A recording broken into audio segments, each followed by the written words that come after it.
కొత్త బిచ్చగాడు పొద్దెరగడు అని అంటారు. అలాగే చూడండి, నడమంత్రపు సిరి అని చెప్పి మాట్లాడతారు. ఇవాళ మాల్దీవ్స్ అధ్యక్షుడు మహమ్మద్ మొయిజు, సో ఇతను సరిగ్గా ఇలాగే ప్రవర్తిస్తున్నాడు. సడన్గా అధికారం వచ్చేసింది, మాల్దీవ్స్ అనబడే దేశము నాది, నా ఇష్టానుసారము నేను ఏమైనా చెయ్యగలను, నన్ను ఎదిరించే వాళ్ళు లేరు. సో ఇలాగ ఆలోచించుకుంటూ ఒక దుష్ట చతుష్టయం అని అంటారు. అంటే China, Pakistan, Maldives, Turkey, so వీళ్ళు ఒక గ్రూప్, చెత్త గ్రూప్. సో ఈ గ్రూప్ని పెట్టుకొని భారత్ను బెదిరించాలి, భారత్ని ఏదో ఒక విధంగా పడగొట్టాలి, ఇది వీళ్ళ ఆలోచన. మరి వాస్తవాలు ఏమిటి అంటే రియాలిటీలో ఉండాలి కదండి. చెప్తున్నాను కదా, నడమంత్రపు సిరిలో ఉన్నవాడు ఎప్పుడూ కూడా రియాలిటీని గమనించడు. సడన్గా డబ్బు వస్తుంది, ఈ డబ్బును ఏం చెయ్యాలో తెలియదు, ఇష్టానుసారం ఖర్చు పెడతాడు, ఫైనల్గా సర్వము పోగొట్టుకొని లబోదిబోం అంటాడు. ఇవాళ మహమ్మద్ మొయిజు కూడా ఇదే పరిస్థితిలోనే ఉన్నాడు. త్వరలోనే ఇది జరగబోతుంది. సో దీన్ని మీరు భవిష్యవాణి అనుకోవచ్చు, లేదా ఇంగ్లీష్లో అంటున్నట్టు ప్రిడిక్షన్ అనుకోవచ్చు.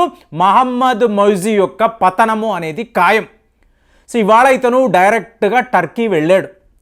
టర్కీ వెళ్ళి 6 బైరాక్టర్ TB2 అనబడే డ్రోన్లు కొన్నాడు. దీంతో పాటు 2 కంట్రోల్ సిస్టమ్స్ కూడా కొన్నాడు. అంటే ఏంటి, మెల్లమెల్లగా మాల్దీవ్స్ అనబడే దేశము చైనా యొక్క ప్రాక్సీగా మారింది. పాకిస్తాన్ని మీరు గమనించారనుకోండి, చైనా వాడు వాళ్ళ బాస్, వాడు ఏం చెప్తే అదే వీళ్ళు వింటారు. వాడు వేసే కుక్క బిస్కెట్ల కోసము వీళ్ళు అల్లలాడిపోతూ ఉంటారు. ఇవాళ అదే పొజిషన్లో మాల్దీవ్స్ కూడా వచ్చేసింది. వీడు తెలుసుకొని విషయం ఏమిటి అంటే, ఇవాళ మాల్దీవ్స్ను ఎవరు కాపాడతారు? ఇప్పుడు ఈ ప్రశ్న ఎంత చిక్కు ప్రశ్న అంటే, భూటాన్ని చూడండి. భూటాన్ దేశం యొక్క సెక్యూరిటీ అనేది భారత్ ప్రొవైడ్ చేస్తుంది. అంటే మన ఇండియన్ ఆర్మీకి చెందిన సైనికులు భూటాన్లో ఉంటారు, మన పోస్టులు ఉంటాయి, మనము భూటాన్ని కాపాడుతాం. ఇదే పని చైనా వాడికి భూటాన్ వాడు అప్పచెప్పాడు అనుకోండి, ఏమవుతుందండి, డ్రాగన్ అలా మింగేస్తుంది, భూటాన్ని మింగేస్తుంది. భారత్ అలా చేస్తుందా? చెయ్యదు. ఎందుకు చెయ్యదు అంటే అది ఒక చిన్న దేశం, ఆ దేశానికి భద్రత కావాలి. సో మంచి మనసుతో, గుడ్ విల్తో మనం ఆ భద్రత ఇస్తాం, మన ఖర్చుతో మనం ఆ పని చేస్తాం. చైనా వాడు చేస్తాడా? చెయ్యడు. సో ఇవాళ మహమ్మద్ మొయిజు ఏం మాట్లాడుతున్నాడు, ఇండియన్ ఆర్మీ, ఇండియన్ మిలిటరీ మా దేశంలో ఉండడానికి లేదు, మీ పెత్తనము ఎంతకాలము, మేమేమైనా మీ బానిసలమా? కుదరదు, మా రక్షణ మేమే చూసుకుంటాము. అంటే రేపు చైనా మాల్దీవ్స్ని కబళించింది అనుకోండి, మాల్దీవ్స్ని ఎవడు కాపాడుతాడు? ఈ ఆలోచన వీడికి లేదు. ఎందుకు? Short term thinking. ఇవాళ నేను ప్రెసిడెంట్గా ఉన్నాను, నాకు ఎంత వర్కౌట్ అవుతుందో అంత వర్కౌట్ చేసుకుంటాను, తరువాత ఆ దేశాన్ని, ఆ దేశ ప్రజలను పాకిస్తాన్ వాడు ఎలాగా ఆ చేతులు కడిగేసుకున్నాడో అలాగే నేను కూడా చేస్తాను. ఇవాళ I have the power so that I can enjoy this power. ఇది వీడి ఆలోచన. మీరు నిన్నటికి నిన్న ఒక్కసారి స్టాటిస్టిక్స్ చూడాలి, డేటా చూడాలి. మాల్దీవ్స్లో టూరిజం భారతీయులు నంబర్ 1 పొజిషన్లో ఉంటారండి. అంటే మన టూరిస్టులు హైయెస్ట్ లెవెల్లో మాల్దీవ్స్కి వెళతారు. తరువాత ఇది 2nd పొజిషన్కి వచ్చింది. ఇవాళ మనము 6వ పొజిషన్లో ఉన్నాం. అంటే భారత్ నుంచి 33% ప్రజలు, టూరిస్టులు మాల్దీవ్స్కి వెళ్ళడం లేదు. మరి తక్కిన వాళ్ళు వెళ్తున్నారు కదా ప్రేమ్ గారు అంటే, ఇందులో మీరు గమనించారు అంటే మోస్ట్లీ NRIs అండి. అంటే ఒక అమెరికా నుంచో, యూరోప్ నుంచో అక్కడ ఉండేవాళ్ళు మాల్దీవ్స్కి టూరిస్టులుగా వస్తున్నారు. వీళ్ళు భారతీయులే, కానీ వీళ్ళు మన దేశం నుంచి వెళ్ళడం లేదు. సో ఇవాళ మీరు ఒక టూరిస్ట్ ఆపరేటర్ దగ్గరికి వెళ్ళారు, లేదా ఒక కాలేజీ మేనేజ్మెంట్ దగ్గరికి వెళ్ళారు, ఒక హాస్పిటల్కి వెళ్ళారు, వాళ్ళు నిజాలు చెప్తున్నారు. భారతీయులు లేకుండా మేము ఇక్కడ ఇలాంటి సంస్థలను రన్ చేయలేము, టోటల్గా ఖాళీ అయిపోతున్నాయండి, మా హోటల్స్ ఖాళీ అయిపోతున్నాయి, ఫ్లైట్ టికెట్స్ లేవు, హాస్పిటల్స్లో మంచి డాక్టర్లు లేరు, మంచి ప్రొఫెసర్లు ఎవరూ కూడా పాఠాలు నేర్పించడానికి మా మాల్దీవ్స్లో లేరు. భారత్ లేకపోతే మాల్దీవ్స్ ఒక డిజాస్టర్ ప్రజలు చెప్తున్నారు. కానీ ఇక్కడ ఏమైంది చూడండి, నిన్న మాట్లాడాను నేను నేపాల్ గురించి. కమ్యూనిస్టు పార్టీలు, కాంగ్రెస్ పార్టీలు వీళ్ళు ప్రజలను గాలికి వదిలేసి వీళ్ళ పవర్ కోసం వీళ్ళు ఫైటింగ్ చేస్తున్నారు. 15 నెలల్లో 3 సార్లు కాన్ఫిడెన్స్ మోషన్ అనేది వీళ్ళు కండక్ట్ చేశారు పార్లమెంట్లో. అంతే ఎంత దారుణమైన సిచ్యువేషన్ చూడండి. కాబట్టి మా రాజుగారు మాకు కావాలి, జ్ఞానేంద్ర షా మళ్ళీ రండి, మా దేశాన్ని కాపాడండి. ఎందుకు? ఈ పొలిటికల్ పార్టీస్తో జరిగేది ఏమీ లేదని నేపాల్ ప్రజలు గ్రహించారు. ఇవాళ మాల్దీవ్స్ ప్రజలు కూడా ఇదే మాట్లాడుతున్నారు. భారత్ నుంచి దూరం అవ్వడము అనేది మాకు చాలా పెద్ద నష్టం. ఏంటండి, మొన్నటికి మొన్న ఇంటర్నేషనల్ మానిటరీ ఫండ్ వాళ్ళు కూడా ఇదే వార్నింగే మాల్దీవ్స్కి మళ్ళీ ఇచ్చారు. నీ యొక్క ఎక్స్టర్నల్ డెట్స్ అనేవి చాలా చాలా పెరిగిపోయాయి, రేపు నీ దేశము కొలాప్స్ అయిపోతుంది.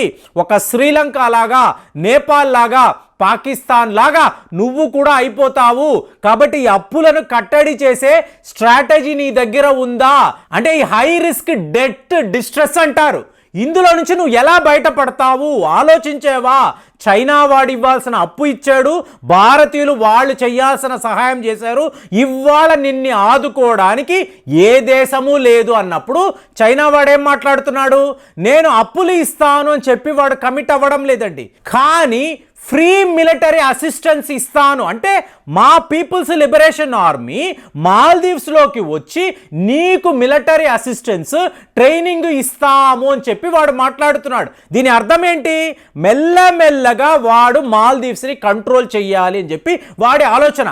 మరి ఇవాళ వీడు టర్కీ వెళ్ళాడు కదా, ఈ బైరక్టర్ డ్రోన్లు కొన్నాడు కదా. ఎందుకు కొన్నాడు? వీడిని అడిగారు, ఇంటర్నేషనల్ మీడియా అడిగారు, ఎందుకురా ఇప్పుడు ఈ పని చేశావు? 30 బిలియన్ అమెరికన్ డాలర్స్ ఖర్చు పెట్టే స్తోమత నీకు లేదు కదా, ఎందుకు ఇలా చేశావు అంటే మా దేశ రక్షణ కోసరము, మా సముద్ర తీరాలను కాపాడుకోవడానికి మేము ఓన్గా మా సర్వీలెన్స్ సిస్టమ్ని పెట్టుకున్నాము. 2 కంట్రోల్ సిస్టమ్స్ మాకు ఉన్నప్పుడు ఈ బైరక్టర్ డ్రోన్లు మా ఎక్స్క్లూజివ్ ఎకనామిక్ జోన్స్లో తిరుగుతూ ఒకవైపు భారత్ పైన ఇంకొక వైపు పొరుగు దేశాల మీద మేము నిఘా ఉంచగలము. మాకు భారత్ యొక్క సెక్యూరిటీ అవసరము లేదు, ఈ 6 డ్రోన్లతో మేము ఈ పని చెయ్యగలము అని చెప్పి వాడు మాట్లాడాడు. కానీ ఇందులో అసలు సిసలైన విషయం ఏంటండి? చైనా వాడి ప్రాక్సీ వీడు. చైనా వాడేం మాట్లాడుతున్నాడు? ఈ మినికాయ్ అనబడే లక్షద్వీప్ దగ్గర ఉండే ఒక ద్వీపకల్పము, ఇక్కడ భారత్ భారీ ఎత్తున వాళ్ళ నేవల్ బేసెస్ వాళ్ళు నిర్మిస్తున్నారు. మీకు పెద్ద పెద్ద యుద్ధ నౌకలను తీసుకొచ్చి పెడుతున్నారు. మీకు INS జటాయుని వాళ్ళు అక్కడ తెచ్చారు. అంటే అర్థం ఏమిటి? వాళ్ళు ఇండియన్ ఓషన్ రీజన్లో చాలా పెద్ద ప్లానింగ్లో ఉన్నారు. దీనిని నువ్వు గమనించాలి. చైనా డైరెక్ట్గా గమనిస్తే మాకు ఆ సదుపాయాలు తగ్గిపోతున్నాయి. శ్రీలంక వాడు రానివ్వడం లేదు. అండమాన్ నికోబార్ ఐలాండ్స్ దగ్గర మా ఓడలు తిరిగితే భారత్ వైపు నుంచి వార్నింగ్స్ వస్తున్నాయి. కాబట్టి బైరక్టర్ డ్రోన్స్తో నువ్వు వాళ్ళని గమనించు అని చెప్పి చైనా వాడు చెప్పడంతో ఇవాళ వీడు వెళ్ళి టర్కీ వాడి దగ్గర ఈ డ్రోన్లు కొనుక్కు వచ్చి వాడు ఇండియాకు చేరువలో వచ్చి స్పైయింగ్ చేస్తామంటే ఏంటి? ప్రైవేట్ డిటెక్టివ్ అన్నమాట. ఇక్కడ జయశంకర్ గారిని అడిగారు, ఏమండి మాల్దీవ్స్ వాడు రోజు రోజుకి రెచ్చిపోతున్నాడు, ఇవాళ డ్రోన్లు కూడా తెచ్చుకున్నాడు, మరి వీడిని ఏం చెయ్యాలి అంటే జయశంకర్ గారు సింపుల్గా నవ్వేసి ఆయన ఏమన్నారంటే, వీళ్ళకి తెలియని విషయము వాళ్ళు మన దాకా రావడము కాదండి, మనమే వాళ్ళ చేరువకు వెళుతున్నాము. INS జటాయు చేస్తున్న పని ఇదే, దీనిని వీళ్ళు తెలుసుకోలేదు. ఇవాళ మాల్దీవ్స్ వాడు కూడా ఆఫ్టర్ ఆల్ 6 డ్రోన్లను పెట్టుకొని వాడు ఇండియా మీద స్పైయింగ్, ఇండియాని ఎదిరిస్తాను, వాళ్ళ సెక్యూరిటీయే నాకు వద్దని చెప్పి మాట్లాడుతున్నాడు. అంటే ఈ మాల్దీవ్స్ లాంటి ఒక దేశము, అంటే పెద్ద దేశాలు చిన్న దేశాలను బుల్లింగ్ చేయాల్సిన అవసరము లేదు. వాడికి అవసరం అన్నప్పుడు ఆర్థికంగా 4.5 బిలియన్ అమెరికన్ డాలర్స్ ఎవరు ఇచ్చారు అని జయశంకర్ గారు అడిగినప్పుడు దానికి జవాబు లేదు. చిన్న చిన్న డ్రోన్లను పెట్టుకొని మనల్ని వాడు స్పైయింగ్ చేస్తానంటే ఇది ఎలా ఉందో చూడండి. కాబట్టి అసలు మీరు ఈ మాల్దీవ్స్ యొక్క తీరుని ఎలా చూస్తున్నారు? కామెంట్స్లో రాయండి. మళ్ళీ వచ్చే వీడియోలో కలుద్దాం.